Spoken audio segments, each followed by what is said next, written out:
inspiration. Un oiseau solitaire aux bizarres couleurs est venu se poser sur une enfant. Mais elle, arrachant son plumage où le prisme étincelle, de toute sa parure, elle fait des douleurs. Et le duvet moelleux, plein d'intime chaleur, épars, flotte au doux vent d'une bouche cruelle. Or l'oiseau, c'est mon cœur, l'enfant coupable est celle dont je ne puis dire le nom sans pleurs. Ce jeu l'amuse, et moi j'en meurs. Et j'ai la peine de voir dans le ciel vide errer sous son haleine la beauté de mon cœur pour le plaisir du sien. Elle aime à balancer mes rêves sur sa tête. Par un souffle, et je suis ce qu'on nomme un poète. Que ce souffle leur manque, et je ne suis plus rien.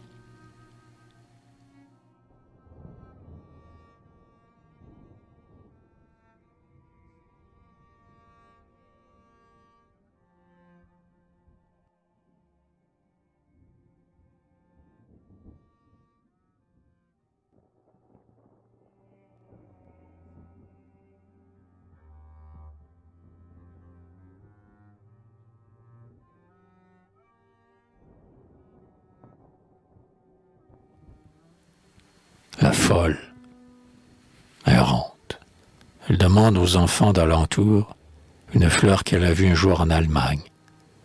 Frêle, petite et sombre, une fleur de montagne, au parfum pénétrant comme un navet d'amour. Elle a fait ce voyage, et depuis son retour, l'incurable langueur du souvenir la gagne. Sans doute un charme étrange et mortel accompagne cette fleur qu'elle a vue en Allemagne un jour.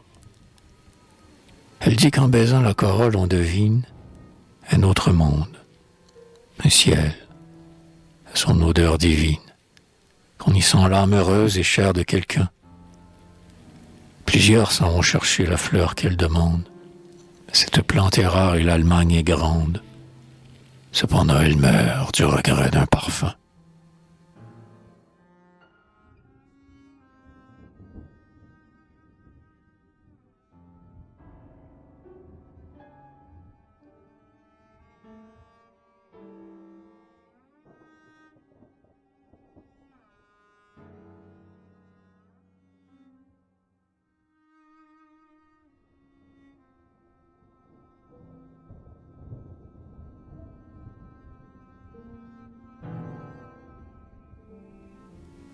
Envoi. Faites-vous de ces vers un intime entretien. Pardonnez-moi tous ceux où, par la renommée, j'ai pu chanter l'amour sans vous avoir nommé, où j'ai mis plus du cœur des autres que du mien, et d'autres que vos soucis ne diraient rien. La tendresse n'est là que pour vous exprimer. À peine y verrait-on qu'une femme est aimée, car je ne le dis pas, et vous le sentez bien.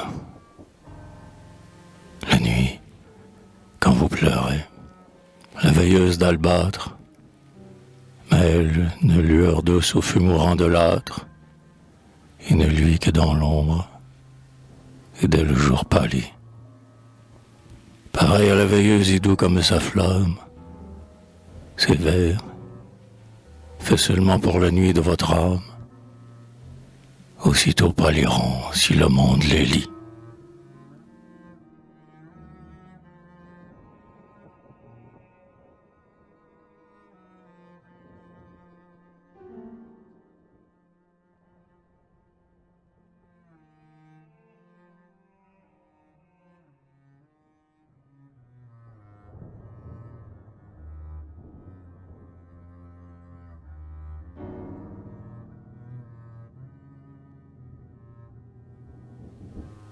Les Danaïdes, toutes portant l'amphore, une main sur la hanche, Théano, Khalidi, à Mimone, Agavée, esclaves d'un labeur sans cesse inachevé, court du puits à l'urne où l'eau vaine s'épanche.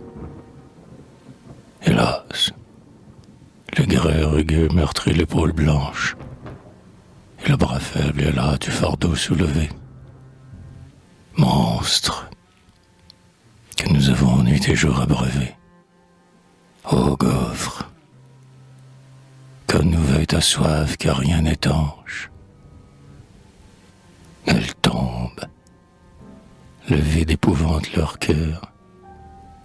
Mais la plus jeune alors, moins triste que ses sœurs, chante et leur rend la force et la persévérance. Telles sont l'œuvre et le sort de nos illusions. Elles tombent toujours, et la jeune espérance leur dit toujours: mes sœurs, si nous recommencions.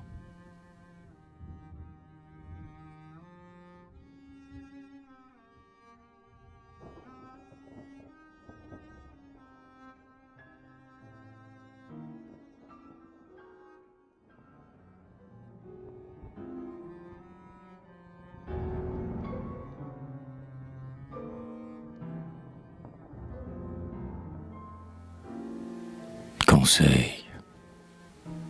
Pour vous, enfants, le monde est une nouveauté. De leur niveau vertu, colombes inquiètes regardent en tremblant les printanières fêtes et cherchent le secret d'y vivre en sûreté. Le voici. N'aimez l'or que pour sa pureté. N'aimez que la candeur dans vos blanches toilettes. Et si vous vous posez au front des violettes, aimez la modestie en leur simple beauté. Qu'ainsi votre parure à vos yeux soit l'emblème de toutes les vertus qui font la grâce même, ce geste aisé du cœur dont le luxe est jaloux, et qu'au retour d'un bal innocemment profane, quand vous dépouillerez l'ornement qui se fane, rien ne tombe avec lui de ce qui plut en vous.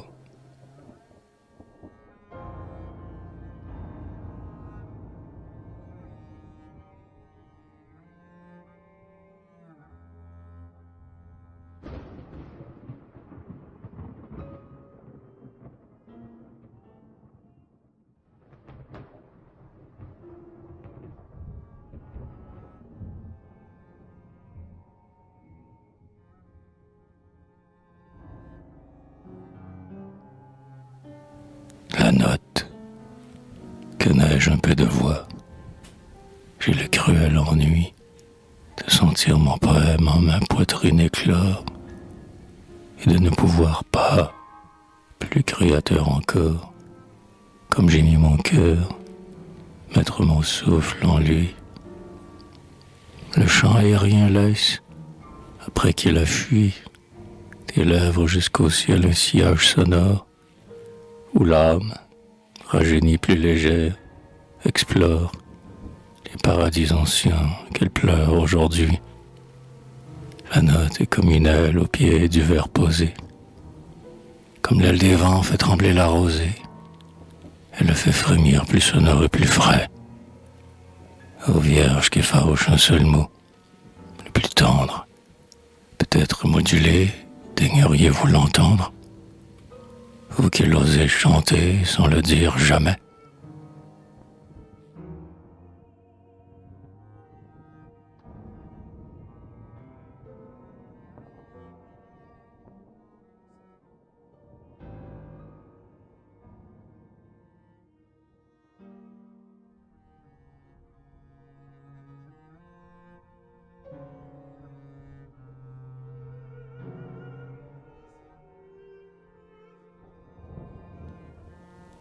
Inquiétude.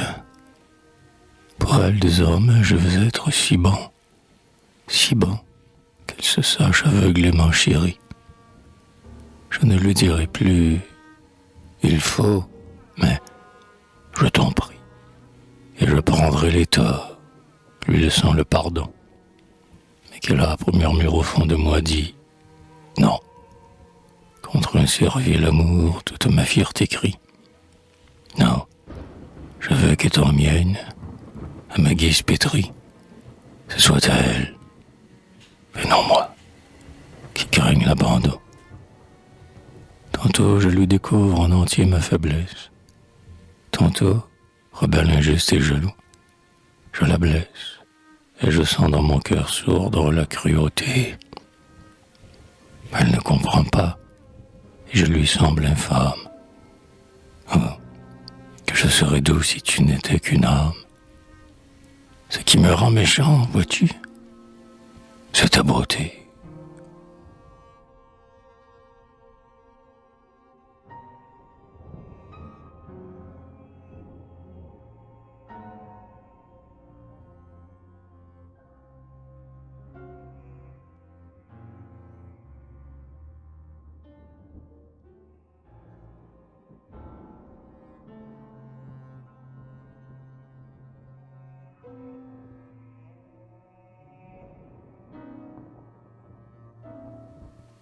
Trahison, quand on a tant aimé, c'est un rude réveil.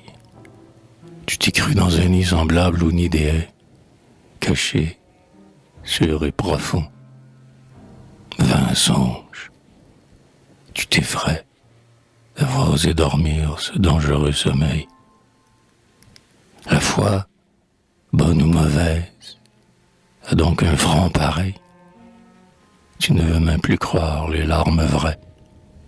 Et si l'amitié cherche à te penser tes plaies, ton désespoir viril arrache l'appareil. Tu goûtes l'âcreté de l'insulte récente, gonflé de sa douleur en niant qu'il la sente. Ton grand cœur se console à la bien soutenir. Mais, si tu veux garder vivace ta rancune, marche au soleil et fuis les pâles clairs de lune, et crains plus que la mort ton plus doux souvenir.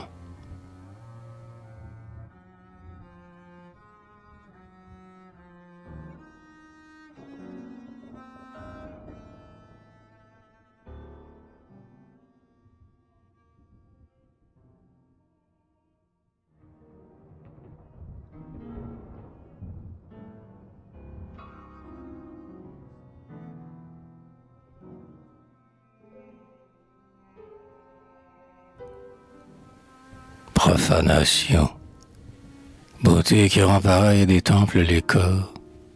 Es-tu donc à ce point par les dieux conspués, te descendre du ciel sur la prostituée, te prêter ta splendeur vivante à des cœurs morts, faite pour revêtir les cœurs chastes et forts, d'habitants ta taille es-tu si dénuée, et quel esclave es-tu pour t'être habituée, souriante, à masquer l'opprobre et ce remords. Beauté, retourne au ciel. Va-t'en, tu te profanes. Fuis, et n'avelis plus aux pieds des courtisanes le génie et l'amour qui n'y cherchent que toi. Déserte pour jamais le blanc troupeau des femmes, ou qu'enfin, se moulant sur le nu de leurs âmes, la forme leur inflige un front de bonne foi.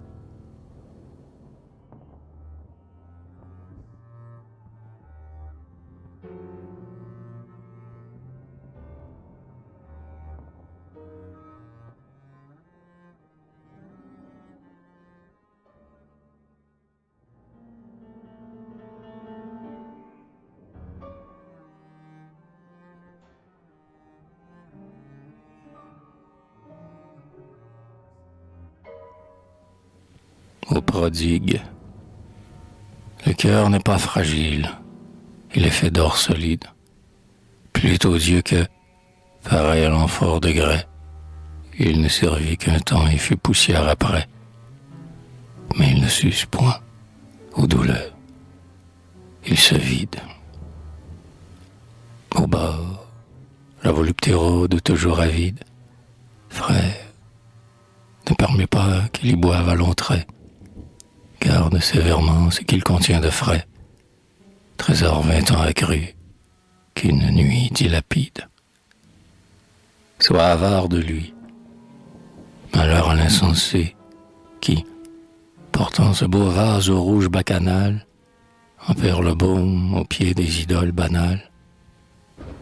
Il sent un jour, sincère et traître fiancé, Les lèvres d'une vierge à son cœur se suspendre, et son cœur grand ouvert n'a plus rien à répandre.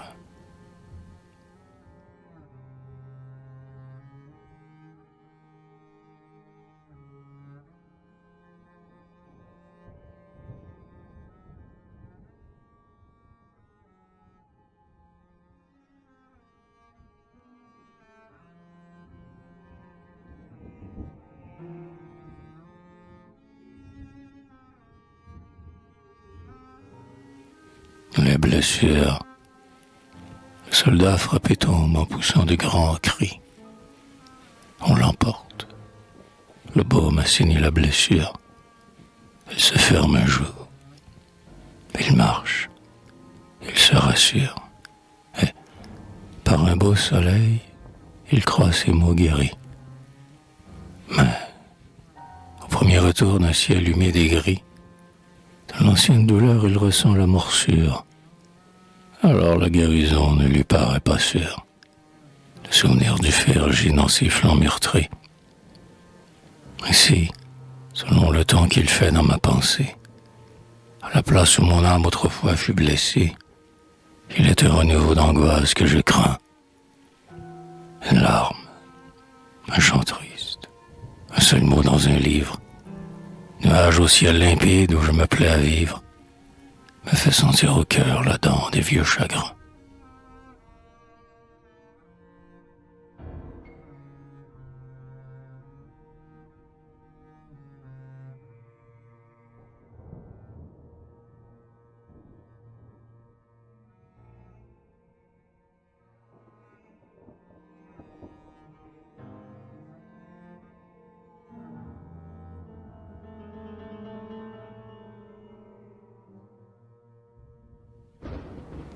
Fatalité. Que n'ai-je appris l'amour sous un regard moins beau? Je n'aurais pas traîné si longtemps sur la terre. Cet âpre souvenir, le seul que rien n'altère, et qui, le plus lointain, me soit toujours nouveau. Hélas, je ne peux pas souffler comme un flambeau, l'œil bleu pâle qui luit dans mon cœur solitaire. On ne se remplit pas d'une nuit volontaire, pas même en se voilant des ombres du tombeau. Que n'ai-je, comme ils tous, aimé d'abord la grâce, dont la grande beauté qui fait mal, qui dépasse l'horizon du désir et la force du cœur. Je les aimais librement selon ma fantaisie, mais l'amante que j'ai, je ne l'ai pas choisie.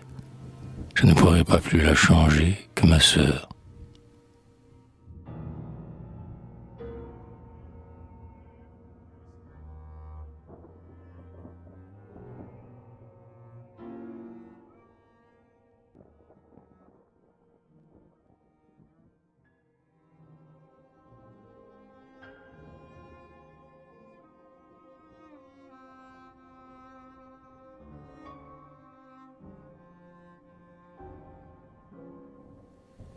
Où vont-ils?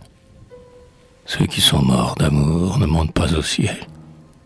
Ils n'auraient plus les soirs, les sentiers, les ravines, et ne goûteraient pas, aux demeures divines, un miel qui du baiser peut effacer le miel.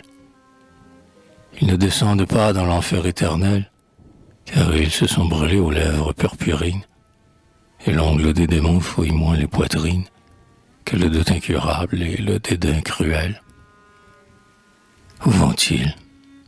Quel plaisir, quelle douleur suprême, pour ceux-là, si les cœurs au tombeau sont les mêmes, passeront les douleurs et les plaisirs sentis. Comme ils ont tué l'enfer et le ciel dans leur vie, l'infini qu'on redoute et celui qu'on envie, ils sont morts jusqu'à l'âme. Ils sont anéantis.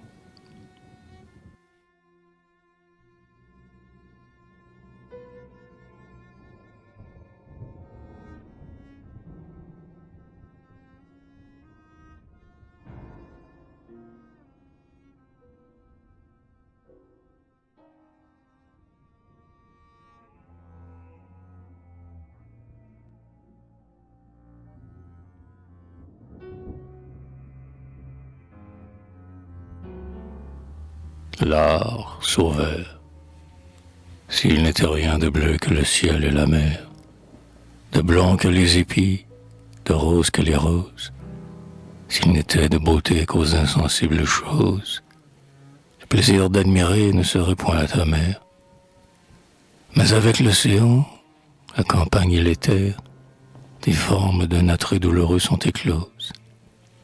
Le charme des regards, des sourires, des poses, mort trop avant dans l'âme, aux femmes, il est trop cher. Nous t'aimons, et de là les douleurs infinies. Car Dieu, qui fit la grâce avec des harmonies, fit l'amour d'un soupir qui n'est pas mutuel. Mais je veux, revêtant l'art sacré par armure, voir des lèvres, des yeux, l'or d'une chevelure, comme l'épi, la rose, et la mer, et le ciel.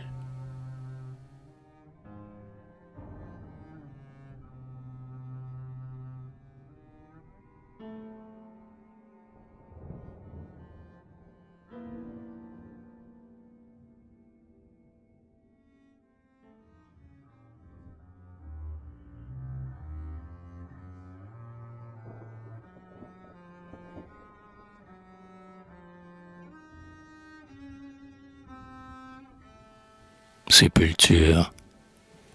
Ils m'ont dit, le secret est la marque d'effort. Tu n'as pas respecté la peine de ta vie. Tu ne l'as point aux yeux stoïquement ravi. Ah, combien mes aveux m'ont coûté plus d'efforts.